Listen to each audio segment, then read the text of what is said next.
This episode of the Hunt Stealth podcast is brought to you by ReadyWise Outdoor. When you're chasing adventure, you need energy you can count on. ReadyWise Pro Meals are packed with over 30 grams of protein and 500 plus calories per serving to keep you energized no matter the terrain. From the protein-packed breakfast skillet to the Thai coconut cashew curry, these lightweight, freeze-dried meals are ready in minutes. Made in the USA, ReadyWise is built for hunters and explorers just like you. Visit ReadyWiseOutdoor.com and use promo code RYAN20 to save 20% off your next order. Elevate your next adventure with blue coolers from Cata Sports, designed to keep your food and drinks ice cold no matter where the journey takes you. With top-tier insulation, rugged durability, and built-in wheels for easy transport, these coolers are the ultimate sidekick for all of your outdoor adventures. Best of all, they deliver unbeatable performance at a price that won't break the bank. Head on over to catasports.com and use promo code RYAN10 to save 10% off your order.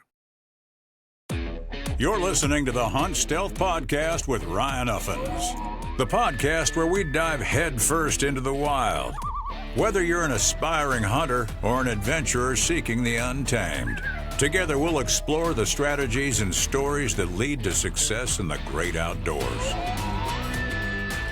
Welcome to another episode of the Hunt Stealth Podcast. Today we have the pleasure of sitting down with Abe Salmon.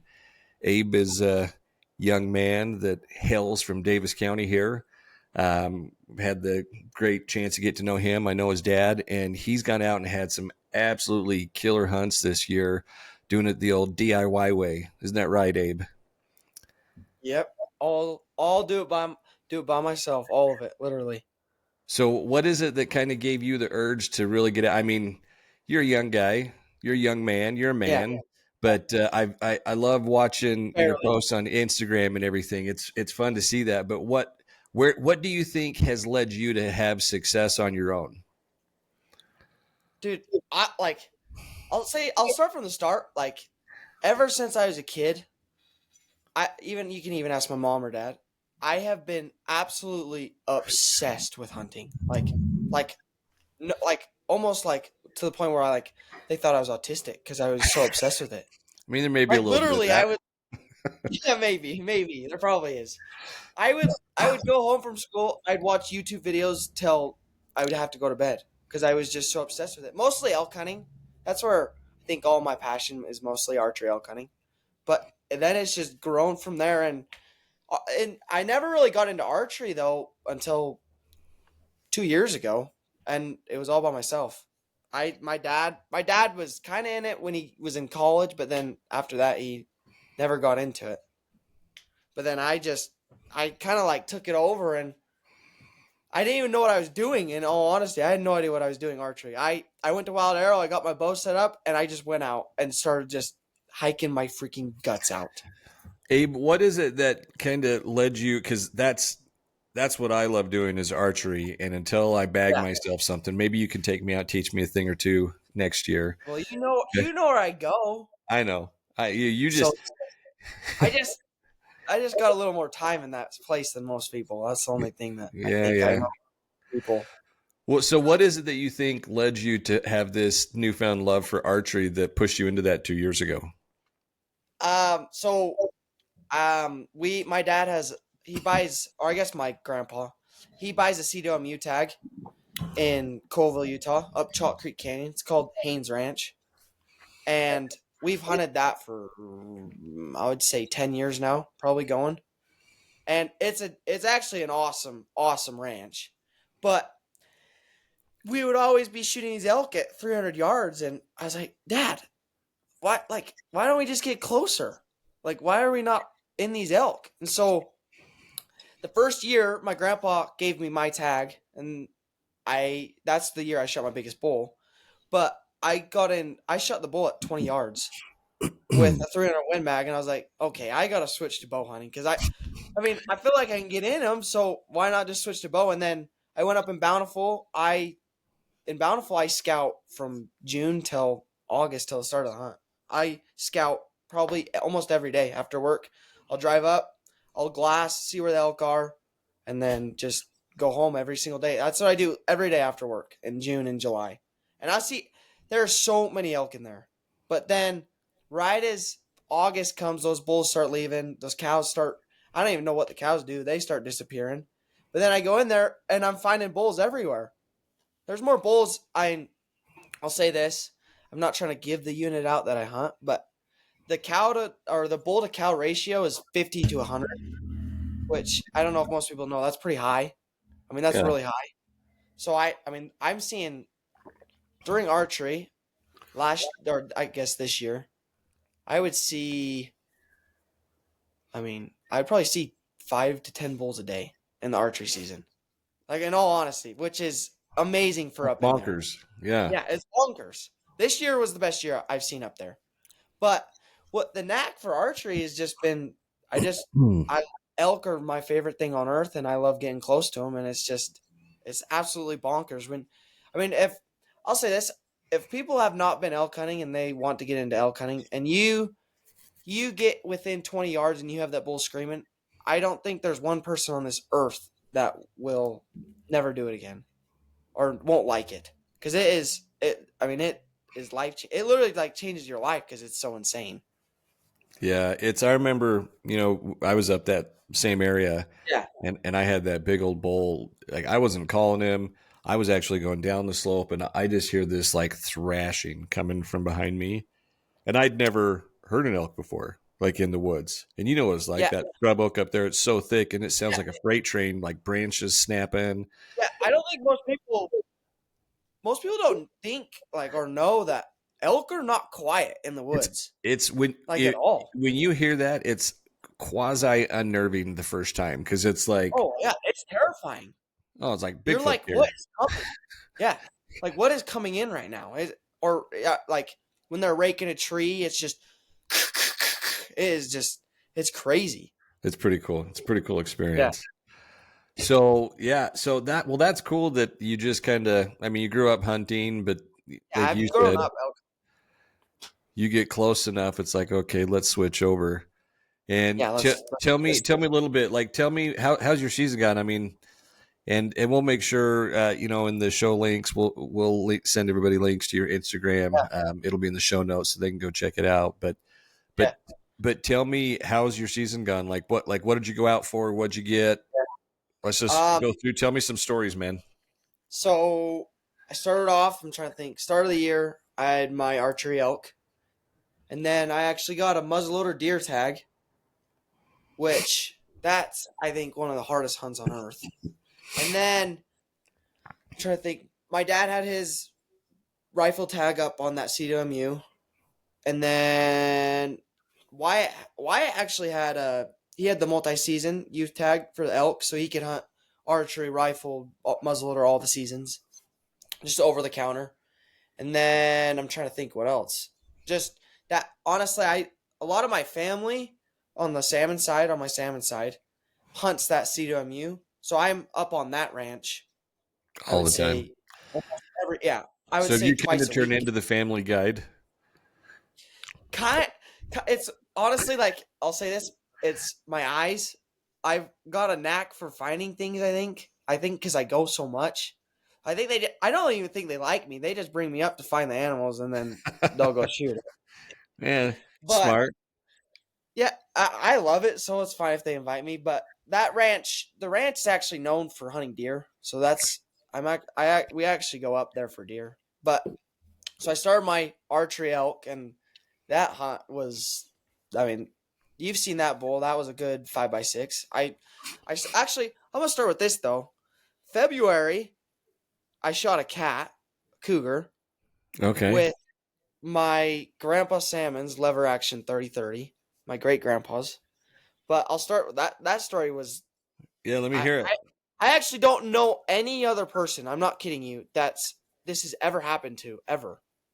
So we have a cabin up in Wyoming, but it's close. It's right next to the Utah border in the UNAs. So it's just like literally, I would say 2 minutes from the Utah border. But we were up there in February, and if anyone knows the UNAs, that place has freaking buttloads of snow. Just buttloads. But we have a ranger that has tracks on it that we take up there, so I pull that up there, and we have a cabin up there, so I go in with the ranger. But one of the days, I'm coming down with the ranger and with all of our friends, and there's a town like probably 50 minutes from our cabin. And I'm coming because the only way you can get up to our cabin is you drive a ranger up to the cabin with the ranger tracks because a truck won't even make it because it's probably 2 or 3 feet of snow. But before the trip, I honestly I could not tell you why. I was like, I'm just gonna bring a gun, just I don't know, in case I see something. Which I am absolutely so glad I did. But so we're coming down the cabin. We get to our truck at the parking lot. I get in the truck and I'm driving back to town. And I'm going like pretty fast. And I'm driving. I look off to my left. I was like, what is that under that tree? I'm going fast. It's like, oh my gosh, that is a cat. That is a cougar. And I'm on the Utah side. So I flip around. I mean, as fast as I possibly could. Drive the truck back to the Ranger where my gun, I left it in the Ranger. And I'm seeing this cat. This cat was probably 250 yards into the trees, which was insane. It was sitting under a pine tree. For some reason, it was just sitting under a pine tree. So then I flip the truck around, go get my 30-30, get like 6 shells. I have my friend get in the front seat, and I'm in the back seat, ready to just jump out and just run after this thing. I don't even know what to expect. I have no idea what's happening. So I pull up to he pulls up to the trees where this cat is, and I can't find it. I'm like, no, that did not just happen. I've never met a person that even sees a cat off the main road, basically. Right. So I get out of the truck. I'm like, frick. And all of a sudden I see it. It's sneaking around this tree. I was like, oh my gosh. So I freaking hightail it through like 2 feet of snow with a 30-30 with cowboy boots and Sika jeans. I'm like, oh my gosh.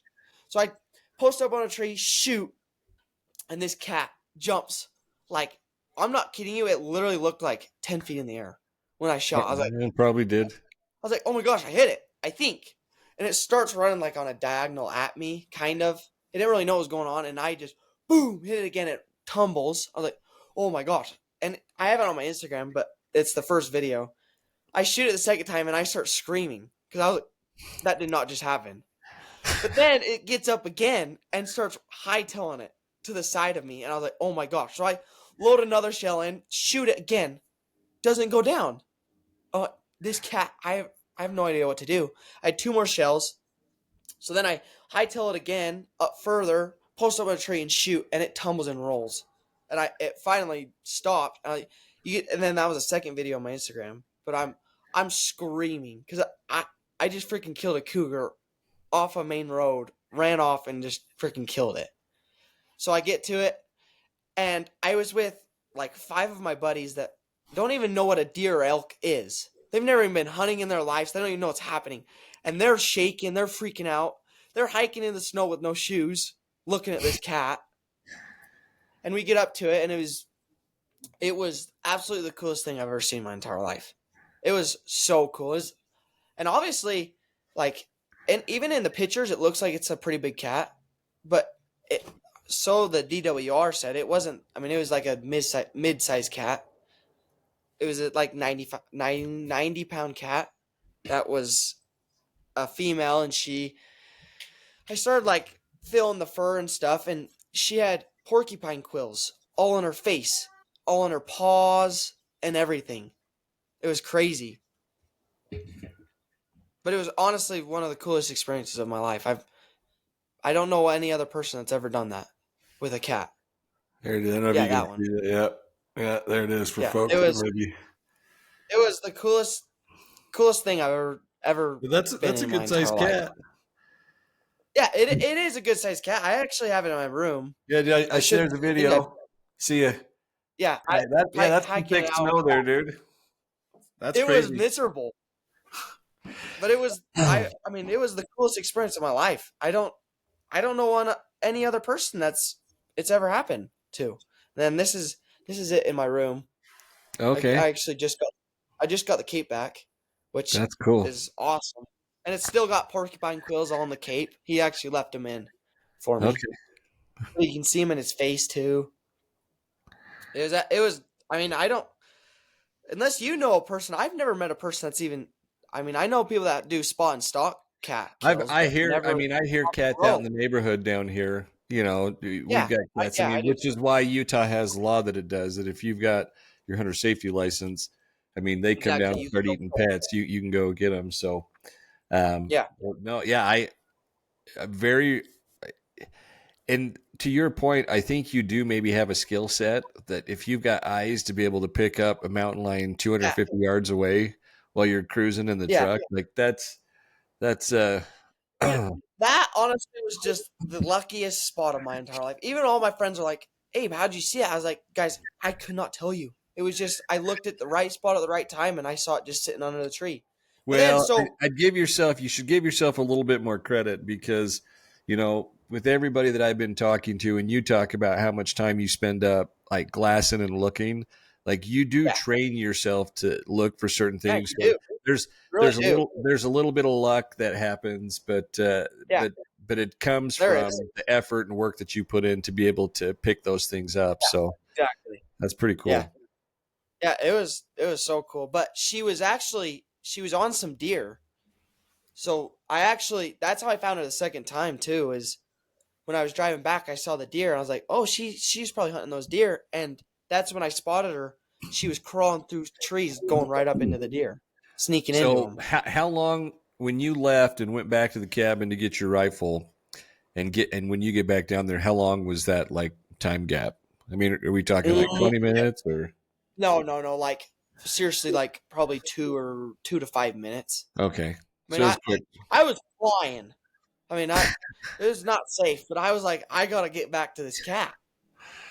But it was. Duke's I mean, hazard style in the snow, huh? yeah, yeah. I was just in my dad's GMC, just hauling down the road. But That, it was cool. that's neat. You've already got that thing caped out and back and up at the Yeah, house. I just got it back literally like a month ago. Well, It was that's a little wild. pricey. Yeah. I wanted to get a body mount on it, and then I come to find out it's like $6,000 or something like that. I got a quote from one guy. I was like, yeah, I can't afford that. I don't think Yeah. most Well, 19-year-olds. yeah. No. Well, that's a good start to the season. Yeah, 20. So that was just this February. that was this February. I mean, it was Okay. like 2 days after. It was right during the hunting expo. Actually, I Okay. mean, right as that it was right during that hunting expo because that's usually when it is. But then from June till I think July 31st is when you can have trail cameras out. I can't remember the dates. I look at it. So I actually set trail cams from like June till July 30th. I can't remember what the Whatever the season legal date date for is, it. that's when you're doing it, right? Yeah, yeah. Yeah. Okay. So So if anybody from the I don't DWRs know. out there listening, Abe's Yeah, following the I know. rules. That's what I mean. I am. So I have this. I don't know if you know, but you know the pond. There's a pond in there. Yeah. Yeah. I don't know if you've ever hiked in there. That's where I set my trail cams. Yeah. Oh, And it takes some work to get down to that thing. oh, it does. It's brutal. I mean, it is brutal down in there. So, real quick But story: Jackson and I, when we went up there this year, at an opening weekend, we went up there because yeah, he had his OTC elk tag. yeah, We went up there and it kind of started raining. Like, do you remember those like monsoon storms? yeah, Well, yeah. we go I do. back and we got in the pond. I don't know if you've ever hiked up. There's like a little upper pond too. Have you gone up above it? Yeah, yep, yep. And So it's thicker than snot going up yeah. that. So that was the way Jackson's like, let's go up here and see if we can bump something. Oh, We that. hiked out probably a mile through that. It took us 3 hours. And then right when we literally came up over that peak. So, there's that second Yeah, hump. We came yeah, out in between like the right at the top of that second peak. So we still had to go dude. down through the valley. But, and then And then up the the freaking. rain and thunder, dude, I've never tasted lightning before. I thought we were goners, man. It was Dude, gnarly. it gets scary up in there. But yeah, we went through Like that. it gets. I went through scary storms Yeah, up that's in the there. thick stuff that we went They're through. So we hiked all the way through that, and we just kept that. pushing. And Yeah, it they're. probably took us like 2.5, 3 hours. Because, dude, Oh, my pants that I have. I almost broke my leg. I stepped into a deadfall, and I went down and then I hit like another log underneath that was not deadfall, and I felt like the pressure on my shin, and I was kind of like waiting to see when I pulled my leg out if it was just like dangling, because it hurt good. But Dude, anyway, we ended up making. But yes, that is thick, nasty, gnarly stuff back there for sure. well, you go through those. They got those like aspens that are just like this close to each other. It's crazy. Oh yeah, Up on that face you guys hiked up. That's no joke in there. But I found that trail. I don't know if I don't you know plan it, on doing but that there's again, Abe, ever. Nope, I would not do that unless you're packing out a bowl or something that's in there. No, But dude, I'd go down the other way and so I get set back out. yeah, exactly. So I set trail cams from June till the date or whatever. At least I try to get at least a week before usually though. And I've gotten a lot of animals in there. I mean, I get bears in there all the time on that camera. I've gotten elk, moose. I've actually gotten a really good bull moose in there. This year I saw the biggest bull moose of my life in Bountiful, on that Really? down in there. Oh, We've absolutely. we've seen a mama moose, and she had one of her calves with her, and Yeah, I love I that got a little area. bit nervous Love there for a minute. But yeah, it's a ton of Oh fun yeah, up there. I pulled a pistol on a cow moose in there because Did she you? saw me and she had a calf. She walked in front of the calf and got to like probably 15 feet from me, and I pulled my pistol. I was like, if she charges me, I'm letting loose. But I just stood my ground and waited there, and then she finally just walked off. Yeah, But she was moose big. love it in there, and She then was a big girl too. yeah, The one that we saw. yeah. And I see honestly like maybe one deer on the trail camera from June till July. Mm-hmm. It's honestly probably not good. There's no deer in there. I mean, you probably know. Do you ever see deer when you go down there? You'll I've maybe never see seen one. a deer. I've seen coyotes. I've seen a fox up there. I haven't seen a bear. We've seen the moose. We've seen that's Yeah. right. We were on our way down to that pond when it was my very first time ever out hunting when that elk came in behind me, that we were heading down to that. And Yeah, but yeah, I mean, I've seen a lot of stuff up there. I've seen pheasant up there. Um, I've seen quite a bit of stuff, but I've never seen deer. Yeah. And you know it's a good spot because awesome. as you're hiking around down there, you see a lot of bones, a lot of elk bones. Oh yeah, you do. There is a ton of stuff in there. We're in the right area now. Yeah. So that area I've hunted since I think I was 16, since I could drive.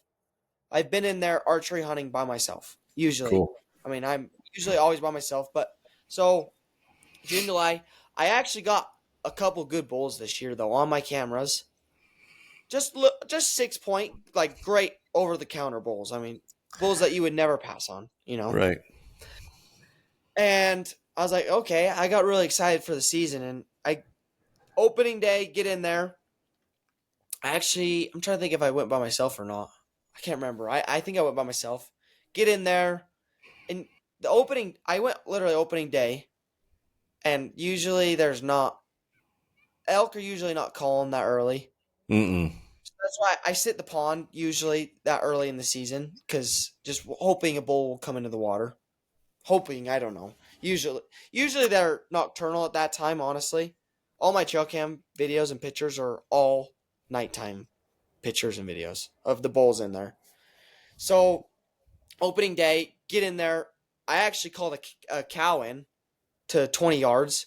She came chirping in, but I don't want to shoot a cow. I mean, it would be fun. It would be nice for the meat, but it's not my style. You had other goals. Yeah, I want more elk in there. So, I would say I didn't hunt for a while after that until I think it was September 1st. I went in there with one of my buddies. He actually lives in Centerville. So I drive up in there, we get in there, and I'm down in the pond, and I'm cow calling this is my strat. Honestly, I don't even know if I'm like doing anything right, or like in all honesty, like I have learned archery hunting by myself. And I'm not taking credit from my dad, because my dad has taught me everything about hunting. If he listens to this, he might be mad that I'm saying this. He has taught me everything about hunting. But archery is just, I feel like, a whole other game where you just than from rifle hunting. You just don't even know what you're like even like talking about. But so we get in there, and I'm trying to think what time I got in there, but it gets dark around. Do you know what time it gets dark? 1st of September. Well, Usually around it's like 8. late. I was gonna say it's like 8:30. Yeah, like 8. 8:30. Yeah. And I'm not kidding you. Since I was 16 till this year of hunting, every time I've been in that pond, I will sit there till 15 minutes before dark, and right on it's clockwork every single year. 15 minutes before it gets dark, there will be elk coming in, a bull that comes in every single time. I mean, I honestly will say I have not been in there one time since when it's usually September. I have not been in there one time, and I have not seen an elk. In all honesty, like, it is insane how they Well, will come in. I think you're helping me figure out when we need to go up there, because we typically You get guys up there. need to come up with me. And Yeah. knock on wood, you guys are gonna come up, and there's gonna be freaking nothing in there. But I mean, that's just That's what we saw this year. But our strategy has been like, hey, we get up at like the butt crack of dawn and start that long drive, and then we go hike down in there before the sun even comes out, and we set up and hang out all day, and then like 3-4 o'clock we're like, all right, well, let's bounce. Because I mean, it's one of the nice things about where we live. It's like you can kind of go up there, and I think what we're doing is we're going at the wrong time. We need to start going more in the evenings versus. So I will say this to you, and you're not doing anything wrong, because I've hunted in the mornings too. And like, honestly, this year I killed my bull in the mornings. But those thermals for the pond, it's hard to hunt that pond in the morning, because your thermals, I mean, if people don't know what thermals are, it's just which way the wind's blowing from the. I honestly don't really know the science of it. I just know thermals are going down in the morning when it's cooler. Then when it starts warming up, those thermals are coming up.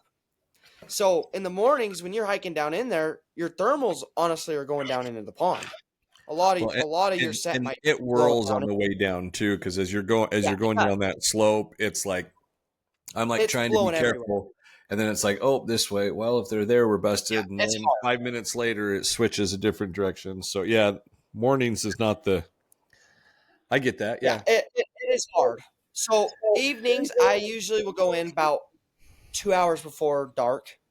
Like, I mean, if it gets dark at 8:30, I'm hiking in at 6:30, no matter what. I'm trying to get in there that earlier, because there always can be something earlier on that pond. Mm-hmm. So, I'll hike in. I'll get on the pond, and I will sit there and just be silent and just cow call every 15, 20 minutes. But it's on, like, dude, I'm not kidding you. It's the weirdest thing. It's like every single time, 15 minutes before dark, there will be a bull that will sneak in on you.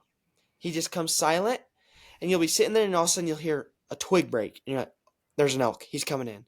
I'll knock an arrow, and I'm ready, and every single time a bull will come in. So I was with my friend. I think it was September 1st or whatever, one of the days, early September. And we are sitting there 15 minutes before dark, comes around. We don't hear anything. And this is why sometimes I don't like going with people, because I can tell he's getting antsy.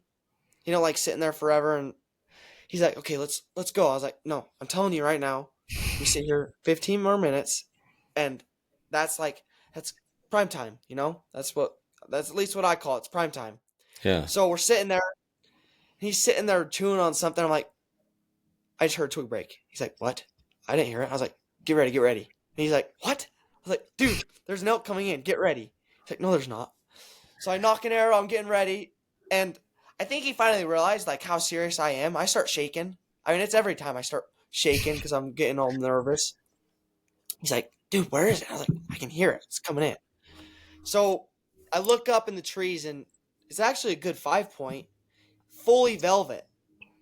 Actually really cool. I would have been stoked to shoot a bull. I would love to kill a bull in velvet.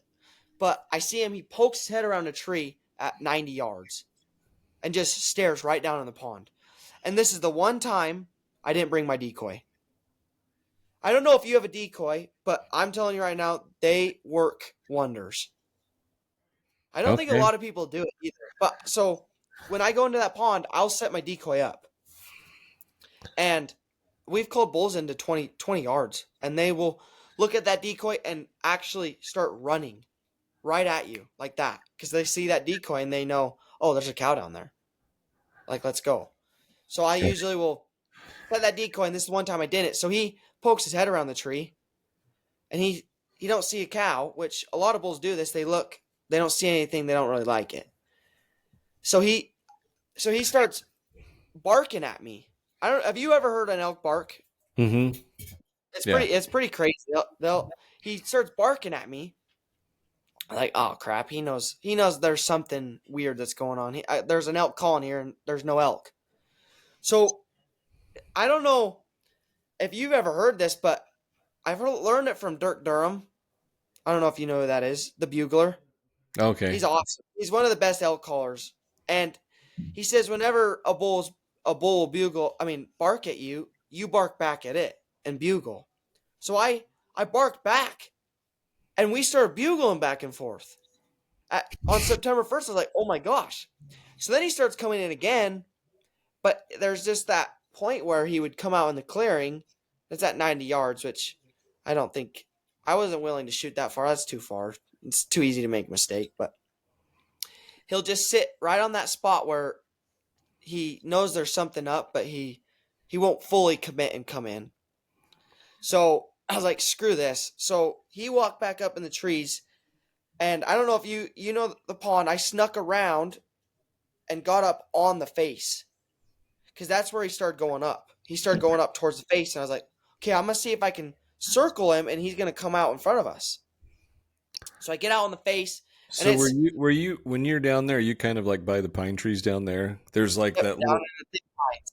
Okay. Right next to the pond. I'm just sitting down right there. Just being quiet, just making sure I'm listening. He's going up on the east face. Is that what you're saying? He's going east towards the face. Okay. Up on that face. Yeah.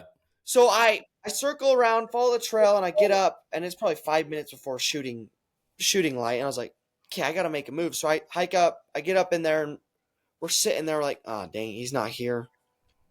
So I actually start hiking up, and all of a sudden we hear crashing coming out of the trees like 20 yards in front of us. Like, oh freak, he's coming up. So I knock an arrow, he pops out, and it was honestly, this is why I say elk make so much noise. He was probably 150 yards. I literally thought he was at like 30 yards. He pops out, and he was probably 150 yards, and he's a big 5-point in velvet. I was like, shoot. So I tried sneaking up on him, and on that face, it's wide open. So you're not really going to sneak in. There's not much sneaking. Yeah, there's not much you could do. So I tried sneaking. I honestly belly crawled till I actually got 80 yards from him. I snuck in that far. I actually got a lot closer than I thought, and then he just took off more east and dropped off that face and into the deep dark canyon over there. Yeah. So I never saw that bull again. And then I went up in there, I'd say 3 or 4 more times, and I would get cows, bulls, but never an opportunity to shoot. So then here's the day of the bull I shot this year, September 14th. I actually went with one of my little brother's friends. His name's Chase. If he listens to this, shout out Chase.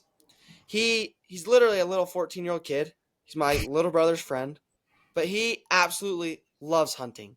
I mean, he will die for it. So he's been touched too.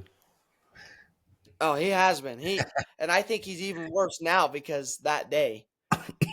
So we hiked down in there, and we actually went in the morning.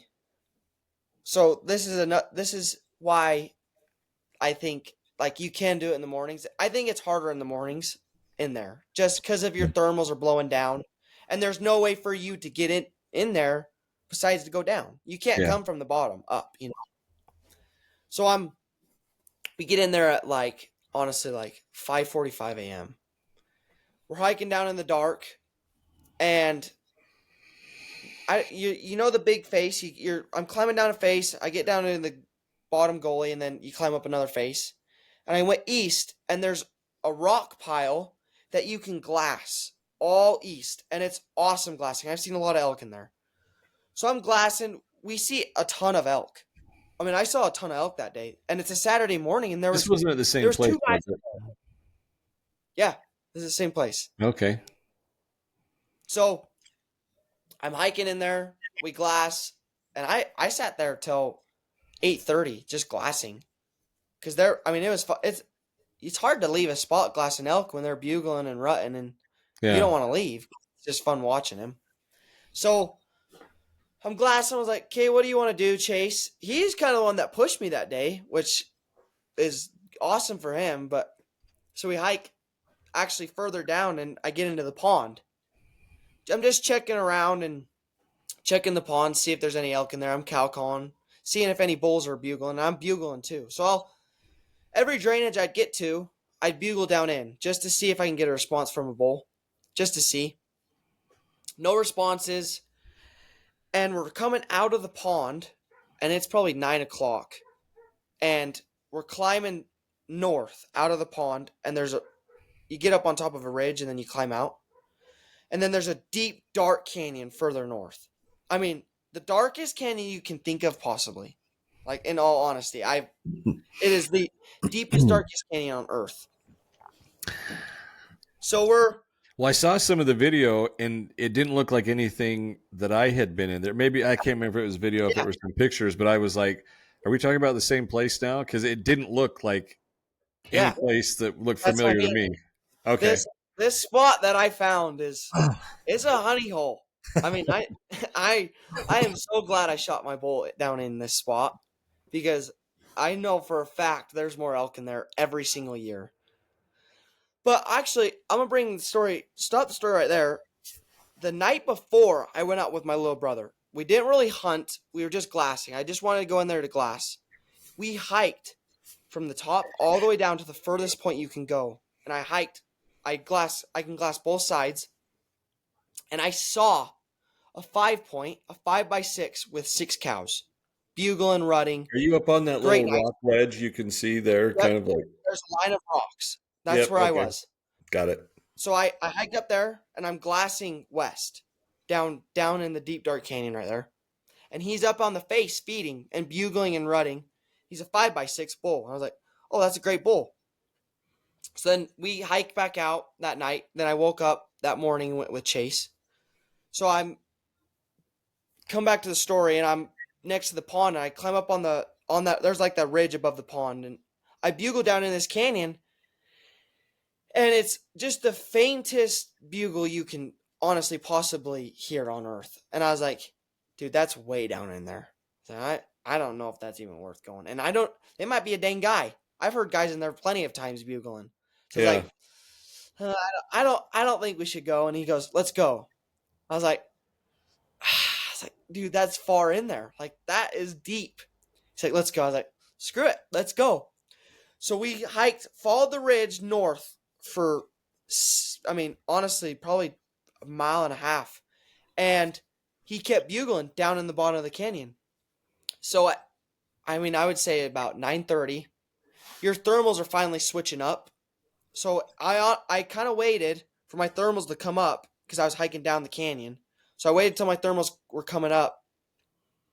And so we hiked down the canyon. I'm hiking down the ridge. And it's kind of hard to explain it, but this bull's to my right, down in the canyon. I'm up on the ridge to the left. And I'm hiking down. I'm paralleling him. Down. He's down in the canyon. I'm on the ridge. And I'm going down with him. But my wind's perfect because it's blowing up. My thermals are coming up. And I honestly was just cow calling. And he was just screaming. I mean, he bugled probably 50 times that morning. Just screaming his guts out. And you could hear cows chirping down in there. I was like, okay, this is awesome. But a lot of people know it's really hard to kill a bull with cows, because he don't like leaving cows.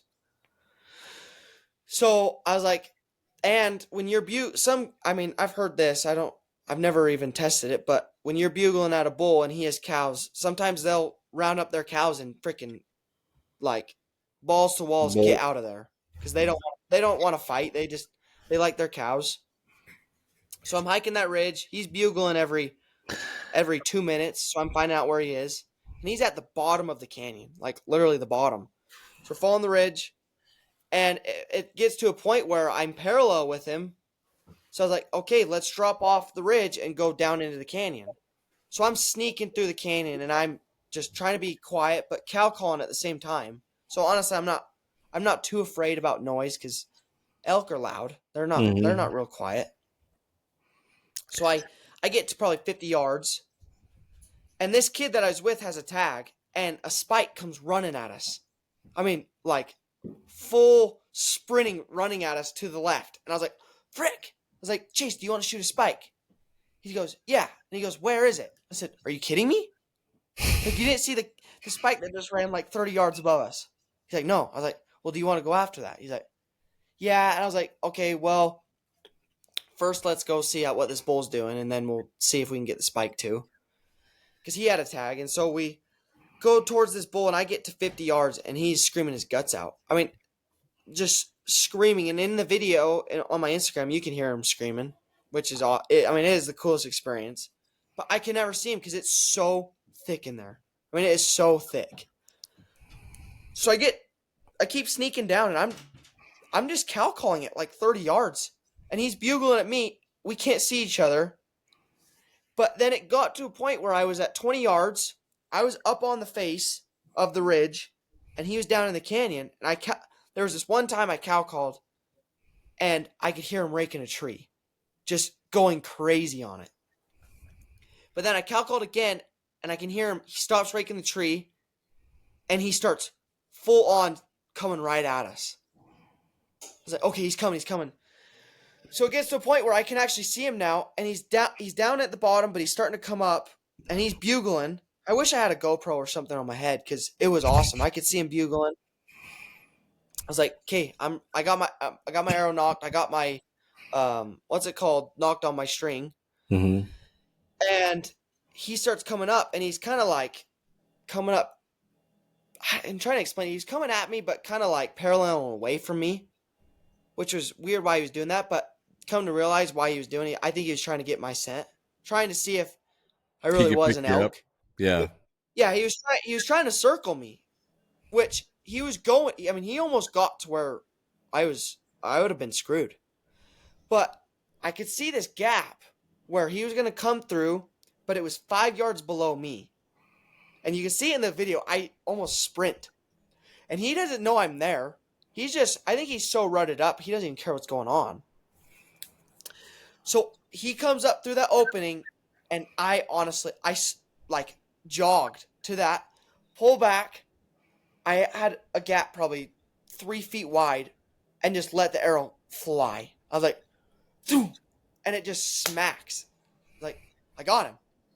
I smoked him. I thought I smoked him. In all honesty, I was like, I just smoked him. And it was, come to find out, it was probably, I honestly think it was probably 15 yards. I never really got the range, but it was probably a 15-yard shot, which is nuts. I mean, That's close. It is so fun in that close, yeah. A They're lot huge. a lot of people miss that close. They fire it right over the back. Well, okay, well, you got this story. This is where it gets worse or better. It makes me look bad. That's all right. So, yeah, I got the bull. He's good. So I shoot him, and I start flipping out. I was like, that did not just happen. Like, that was crazy. We hiked 2 miles down this ridge, down in the deepest, darkest canyon, and just shot the bull. So we're freaking out. I was like, okay, let's sit here for 30 minutes and just wait, and hopefully he's dead. But let's just wait and play it safe. So we're sitting there 30 minutes. This kid's freaking out because he's a 14-year-old kid. He's never been that close to an elk or anything. This bull's screaming. And I could tell he was freaking pumped. Oh. So we're sitting there. I was like, okay, he's 14. If I had an experience like that at my age, I'd be pretty pumped too. Yeah. Me too. I would have been freaking stoked. So we get to where I shot him, and there's blood everywhere. I mean, blood everywhere. I was like, I smoked him. I mean, I freaking smoked him. There's blood just spraying. So I'm following his trail, and what scared me the most is he was he always went uphill. Which when a lot of archery hunters know, when you shoot an animal, you want to see them going downhill because they're hurt. A lot of animals when they get shot, they'll always go down. Usually when they're Retreat, hurt. right? Yeah, they'll just go down because they don't want to go. They don't want to put the effort in trying to go uphill. So following his trail, and I'm not kidding you, it looks like a long shot. There's bubbles in the blood. There's blood sprayed everywhere, and he's coughing. When you're following blood. I don't know if you've ever seen it, but there will be a spot where it just looks like he just coughed blood everywhere. Right. I kept thinking in my head, I was like, this bull's dead. Like, I got to be walking up on him any minute. 40 yards goes by. I was like, what is happening? He's bleeding everywhere. This bull's got to be dead somewhere. 60 yards happening. I was like, okay, no dead bull. Probably 100 yards. I was like, dude, what the heck? Where is he? So I'm following the blood. Yeah, where is he? So then I'm like, following it, and I pull my binos. I would pull my binos up every 5 yards to make sure he's not up in the tree somewhere, and he's just right there. I put my binos up, and I glass him at probably 60 yards, and he's bedded. And I can see his head, and he's going like this, laid down, just like, I don't know if you ever seen a sick bull elk, but they'll get like wavy, their head gets all wavy, and they're like, they just look sick. It doesn't look right. And he's bedded, and he's just like waving his head. I was like, oh my gosh. Like, he's hurt real bad, but he's not dead yet. So I sat there, and I was like, I don't know what to do. Should I sneak up on him, or is he going to pop up? So then we get to probably 50 yards, and I know he knows we're there, but I think he was too hurt to even move. So I was like, okay, I gotta freaking get another arrow in him. So I can't remember if I took my shoes off, but I tried sneaking in below him, and I'm being loud. Like, it's when you get within 20 yards, there's no being quiet. No, there's no way they're not gonna detect you. Right. So I try sneaking in, and he knows. I know he knows I'm there, but I think he's just so sick or something. He's just too hurt that he just couldn't move. So I snuck in to 5 yards, and he didn't move. And I put another arrow in, put it right behind his shoulder, and smoked him. Like, absolutely smoked him. And you can see, this is all on my Instagram, some of it. You can see me, I put the arrow in, and my arrow, I mean, it sunk right in his chest cavity. So I knew he's dead. So shoot him, his head goes down, and I run back to the camera, and I'm flipping out. I was like, no way, we just shot a bull. And I still didn't know where my first shot went because there was no blood on his chest cavity. I was like, what the heck? So I leave him for 5 minutes just to, because I don't know if he died yet, but Give him I don't know if time. you've ever seen an animal. Yeah, I don't Yeah, like you don't want watching to bump the him. animal die. You don't want to bump him, and yeah. Yeah, I just hate, and I hate when you shoot an animal and you watch it kind of like suffer and lose their life, which, I mean, I do. I feel like I just don't really like the feeling of it. So we walk back, and then we come back to the bull. He's still moving just a little bit, but I think it's just that, like, nerves kicking or something. I don't know. He's dead. We get back to the bull, and I'm looking on the bull, and I hit him right in the back leg. Oh, really? Right where his hip socket is connected to his body on his back leg. And it sunk right into that leg, and I must have hit an artery. That's all. Honestly, to this day, I can't think why he bled so much and why he threw up. He was throwing up. I still to this day can't figure it out. And a lot of people can't figure it out that I've asked. The only explanation is that I hit an artery in that back leg, you know? Yeah. But so we get pictures, we're taking pictures, and all of a sudden this 14-year-old kid's like, dude, I'm not feeling so hot. What? I was like, please don't say that. And also, at this time, I left my backpack up at the pond with all my knives, my game bags, everything. So I was like, oh my gosh, what am I going to do? I left it up there. You're like a mile away from your Yep, your pack? I was way down in this canyon. I was like, oh my gosh. Like, because I left it up there because we actually thought we heard another bull coming in on us. So I dropped my pack ready to shoot. And then we heard this bull, and I was like, I'll leave this here because I know we're coming out this way. Because I don't think we're going to, like, he had like one knife in his pack. So I was like, we'll just use your knife if we need it. My pack's up there. We'll go get it if we have to when I shoot a bull, which obviously was the case. And this kid wasn't feeling that good at the time, but he was fine. So I was like, okay, Chase, his name's Chase. I was like, honestly, I don't think you can quarter an elk out by yourself. So can you go hike up, get my bag, and I'm going to start just hacking away at this thing, which I've never, ever been on an elk by myself, which I know how to quarter an elk, but they're big animals. It's hard to do by yourself. So I start just going. I get the front legs off. Front legs pretty easy. Start working the back legs. I was like, oh my gosh, dude, I'm about to throw up. I do not feel good. Because I think it was just exhaustion, or all the adrenaline, exhaustion, just everything, just combination. So I start taking my time. I had a Gatorade, and I'm slowly drinking it, and I'm cutting his legs up, and I had to get a string, tie the string up to the tree to hold his leg up, cut it off, pull it off. Then I quartered the whole elk up by myself. It was the hardest thing I've ever done in my entire life. In all honesty, it really was. And then, quarter all out, Chase comes down. He goes, I can't find your pack. I said, no, you did not just do that. I was like, I don't know what to do. So I hike up. I was like, screw this. I got to go get it. I hike up, go find my pack, call my dad. I was like, Dad, you're going to need to get some guys. We're down in here. He gets Chase's dad, my little brother, my dad, and my cousin. So we had, I think, 5 guys in there, or 6 guys. Yeah. I think it was 6 guys. We had 6 guys in there. And I called them, and they're like, okay, well, we'll start heading up. I was like, okay, sweet. And by this time, it's like 1 or 2 o'clock in the afternoon, or even later. It's probably later. It's probably 2 or 3. And I find my pack, hike all the way back down, and I am spent. I was like, dude, I don't know how I'm going to put meat in my pack and hike all the way back out. I was like I literally might be in here all night. Yeah, that's like knowing where you are. Like that. Yeah. There's no easy way in. There's no easy out. Yeah. Up. Or yeah. Or well, even in's not easy, and out's definitely not easy. No, it's straight up, and you know it too. Hiking out of that place is the gnarliest place on earth. Not for the fact of vegetation, it's just straight up. It's steep. And a lot of it.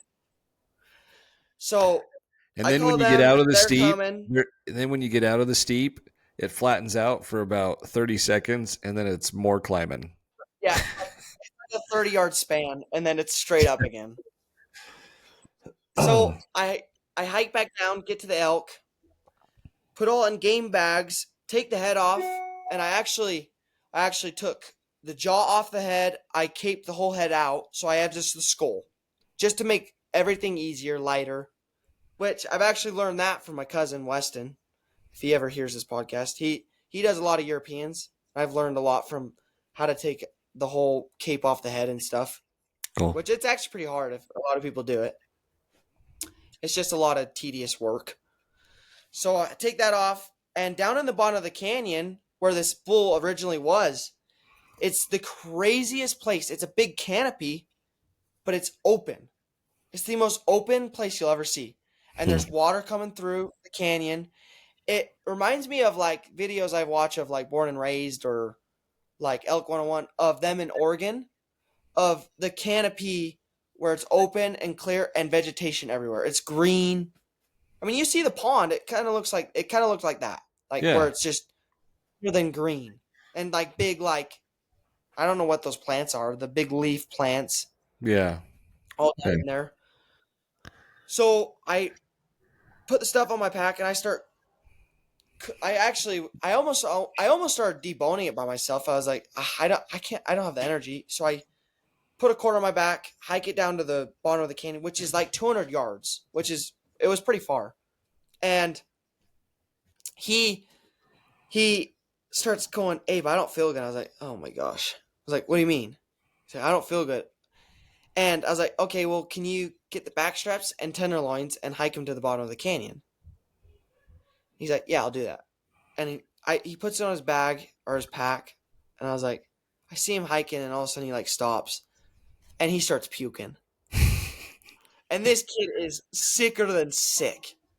It's like, oh, dude, you can't be sick in here. This is about the worst place you can be sick. So he, halfway to the bottom of the canyon, he stops and he can't even move. And so I hiked all the quarters and the back straps and the head to the bottom of the canyon. And I was like, dude, what are you going to do? He's like, I don't feel good. I can't even move. And then I was like, oh my gosh. I was like, I don't know what to do, dude. And so also I call my dad, and it's hard to tell him where I am because it's thick in there. And so I hiked back up on the ridge again to go find my dad and them because I was terrified they weren't going to find me. So I found my dad and my little brother, but my cousin Weston and Chase's dad were not there. I was like, where are they? They're like, they're going down in the bottom of the canyon. I was like, okay, well, we'll meet up with them. So we drop off the ridge down in the canyon. We meet up with them, hike down, hang up all the legs, and start deboning just to make everything lighter. Everything, we deboned every leg. And this kid's still puking his guts out, not feeling good. What was it? So, we still don't know. I think he was just like dehydrated and like just adrenaline was pumping, and it was just a little 14-year-old kid can't really handle it. He didn't eat anything. Yeah. Just a mix of everything. Maybe not. Maybe he was actually sick, but I don't know. Yeah. Yeah, it could have been. There's a lot of things. But I didn't anyway, I was just curious if there was something, if you ever figured out. But no, yeah. I just adrenaline, just not eating or drinking, just kind of dehydration. And Sure. but what's funny is it kind of bit him in the butt because he was the one that pushed me to go down in the canyon. He was the one that pushed me to go deep down in there, which I'm absolutely so grateful he did. Like, it's kind of embarrassing that 14-year-old kid was doing that, but it's all right. So we debone it. Hey, you can get motivation and drive from anybody, whether it's a 14-year-old kid or a 96-year-old grandma. He pushed me down. He's like, let's go after this bull. I was like, okay, let's go. We went all the way down in. So we deboned it all. We kind of tried divvying up the packs, somewhat even with weight. It's kind of hard to do it. So my cousin Weston, he had a whole hind on him, which he had the most weight. I'm grateful for Weston. He packed out a ton, which I think he had the most weight. My dad and Chase's dad think they had the most weight, which I don't know. They thought it was a competition. I'll let you guys figure it out. So we start hiking out there. Yeah, exactly. So I had the head on my back. My little brother had back straps, tenderloins, and my bow on his pack. And then the Chase kid was carrying absolutely nothing, not even his pack. Maybe he was carrying his pack. I can't remember. I was carrying the head and his bow.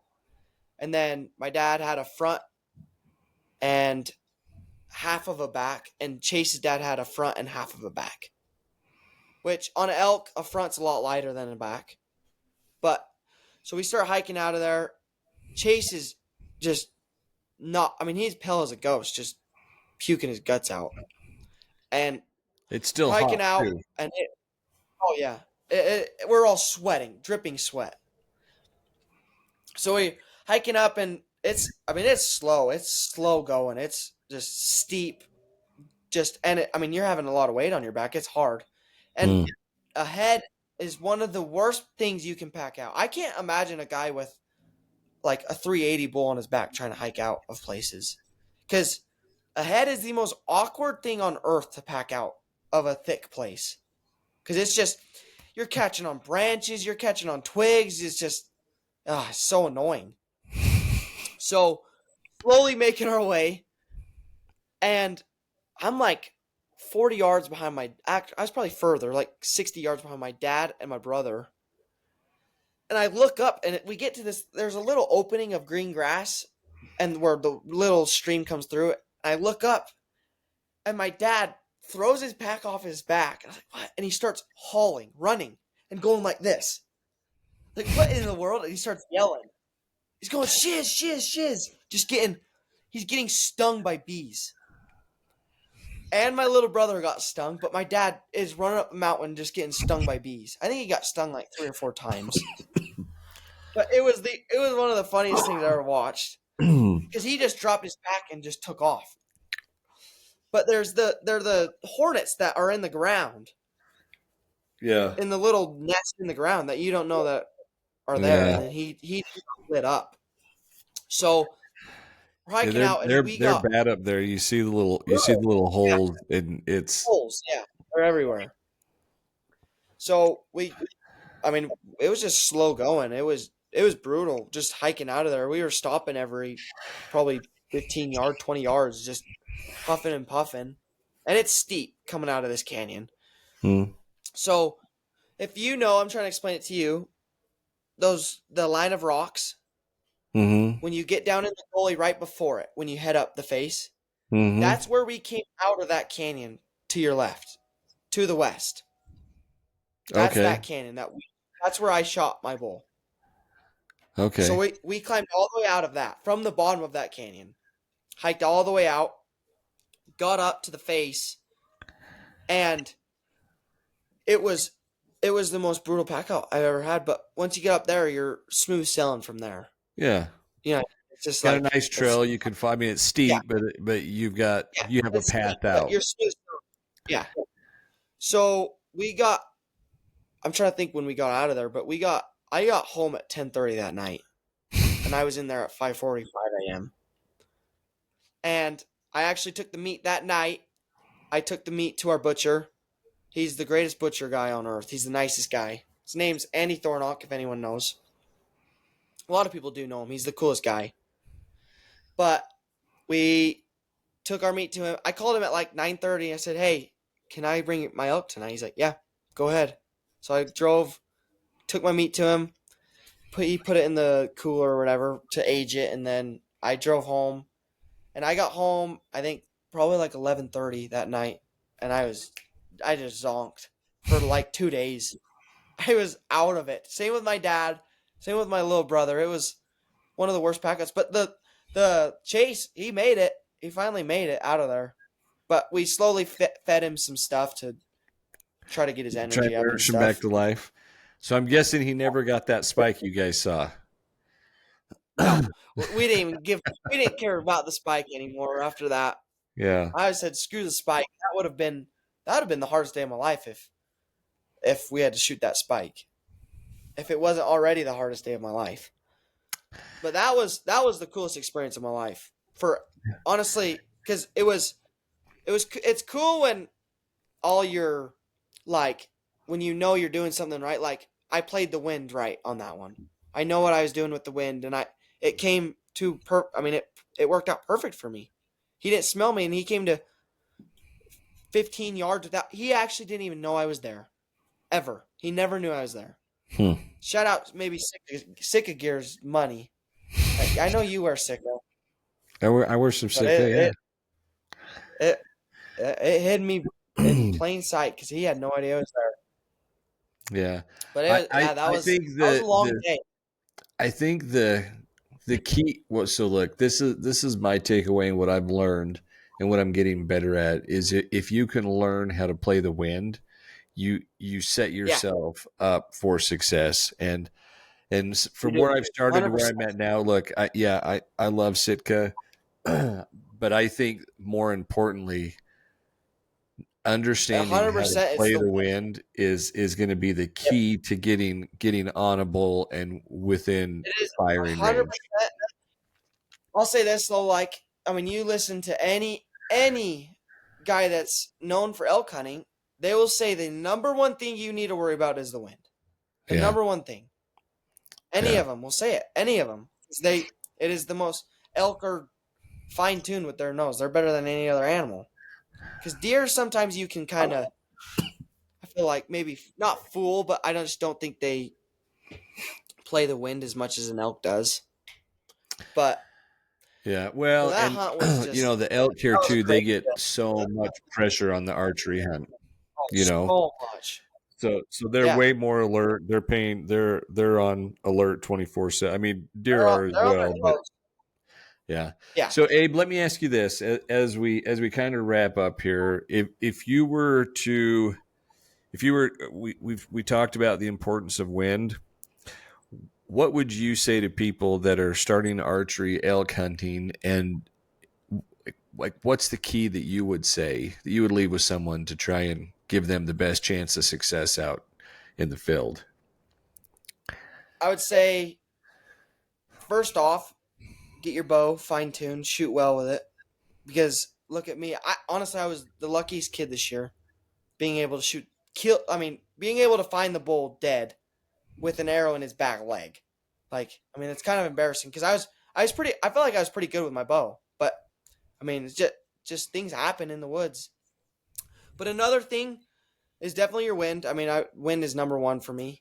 Glassing, I feel like my glassing skills are a key to knowing where elk are and finding them, because I mean that's how I found this area is by glassing elk from my spotting scope, literally off the road, spotting them from my spotting scope, just seeing where the elk are, where they're hanging out.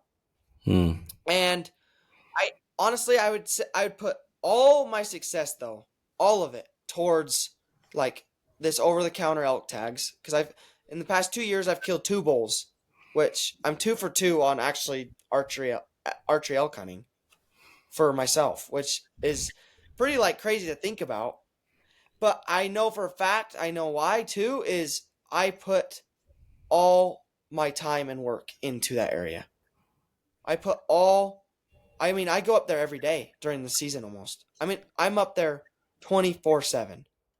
And I there know I mean, we've tried connecting a couple times, and you're like, sorry, I'm caught in a windstorm in Parley's or snowstorm in Parley's. I yeah, mean, I talk to you all the time, and you're like, you're up on the mountain doing yeah. different things, and so I, uh, that's I I know that you do put in the work, and I think that's the yeah, one thing that probably is where I've Jackson and I have had like the lack of success is like we'll go up in the mornings, and I don't know, for whatever reasons people have told us like, hey, morning's the best time to get it. I'm hearing the spot that yeah, we're in, like evenings might be a better time to at least give yeah. yourself a chance to get on them. But what I But think what it really yeah, boils down to, and what you're saying is you like get up on the you got mountain. to put in the time and effort to be on the mountain, to glass, to be able to understand what their habits are, what they're Yeah, doing, so that you can yeah, put yourself in an opportunity to have success. yeah, exactly. Like, so my first bull that I killed with my bow was in that same area. I shot him at 20 yards in that exact same area all by myself. But that one was at night, and I played my wind. That is all I worried about with that bull. I cow called. That's it. And he came in bugling. I cow called and snuck in on him. Got to 20 yards, and I played my wind right. That's all. That's literally all I check my wind every 30 seconds. I have my wind checker just blowing it, just to make sure. Just to make sure I'm not like, because the wind swirls up there and then you're Yeah, screwed. I mean, yeah, you're absolutely you can screwed. give yourself away real easy up there. Yeah, yeah, you can. Those bulls are smart. They know. Yeah.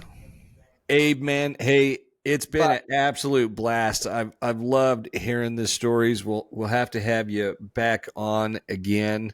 Talk about some other things that we've got going on. Maybe we can yeah, do we need one to. after maybe we'll get out there, get Jax, me, you. Maybe we can get your old man up there Yeah, too, and have a little yeah, bit of we need fun. to. But Definitely. guys, um,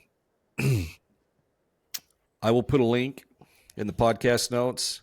But on Instagram, it's Abe_Salmon4, right? Is that your handle? Did I get that right? Yep. So Abe Yeah, I Salmon. think. And if you find it, you'll know when you find him. He's got Yeah. some great photos of some of the hunts that he's done with his family and himself. Yeah. So thank you for tuning Yeah. in. And Abe, thanks for being so gracious with your time and jumping on here. It's been a lot of fun. I know we've been working Thanks. hard to make Thanks this for having me. happen. Glad we're able to work it out. Yeah. Okay. Thanks, guys. We'll Thank see you you. next time. Thank you for listening to another episode of the Hunt Stealth Podcast. Hey, I have a favor to ask. If you would and you enjoy this podcast, head on over to wherever you consume it and leave us a review. It's going to help us get this pumped out to more people that might be interested in hearing podcasts like this. Also, right now, we've got 25% off site-wide. So head on over to huntstealth.com, and for every dollar spent, you get entered into the Ultimate Pheasant Hunt Experience giveaway, which is going on now.